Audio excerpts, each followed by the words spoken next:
ओ सोहणा नबी सरदार नबी पगदार नबी मंठार नबी हिक तुंहिंजो दीवानो मानाया आहे त सॼो संसार नबी। ओ सोहणा नबी सरदार नबी पगदार नबी मंठार नबी हिक तुंहिंजो दीवानो मानाया आहे त सॼो संसार नबी। तो ता पंहिंजी जान भी वार छॾिया तुंहिंजा दुश्मन सभई मार छॾिया आहे दिल जी आरज़ू। तो ता पंहिंजी जान भी वार छॾिया तुंहिंजा दुश्मन सभई मार छॾिया आहे दिल जी आरज़ू। ओ सोहणा नबी सरदार नबी पगदार नबी मंठार नबी हिक तुंहिंजो दीवानो मानाया आहे त सॼो संसार नबी।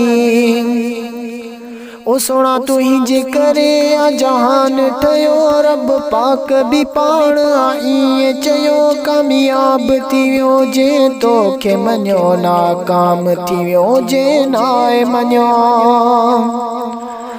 ओ सोना तुंहिंजे करे आ जहान ठहियो रब पाक भी पाण ईअं चयो कामयाब थी वियो जे तोखे मञियो नाकाम थी वियो जे नाए मञियो। तो ता पंहिंजी जान भी वार छॾिया तुंहिंजा दुश्मन सभई मार छॾिया आहे दिल जी आरज़ू। ओ सोहणा नबी सरदार नबी पगदार नबी मंठार नबी हिक तुंहिंजो दीवानो मानाया आहे त सॼो संसार नबी। ओ तुंहिंजा सभई सहाबी दिलेर हुया मञे थो ज़मानो शेर हुया कामयाबी उन्हनि जो मुक़दर हुई रखंदा जिते भी पेर हुया। ओ तुंहिंजा सभई सहाबी दिलेर हुया मञे थो ज़मानो शेर हुया कामयाबी उन्हनि जो मुक़दर हुई रखंदा जिते भी पेर हुया। तो ता पंहिंजी जान भी वार छॾिया तुंहिंजा दुश्मन सभई मार छॾिया आहे दिल जी आरज़ू।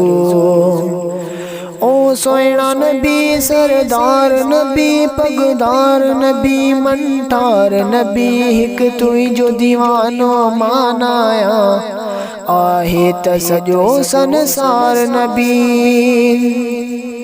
ओ जंहिंजो तो सां सजण थियो प्यार आहे कयो कलम पढ़ी इकरार आहे खुश नसीब आहे उहो थियो सोहराब थियो तुंहिंजो बेड़ो पार आहे।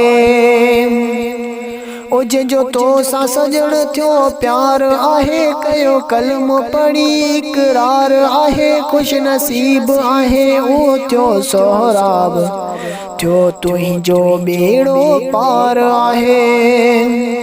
तो ता पंहिंजी जान भी वार छॾिया तुंहिंजा दुश्मन सभई मार छॾिया आहे दिल जी आरज़ू।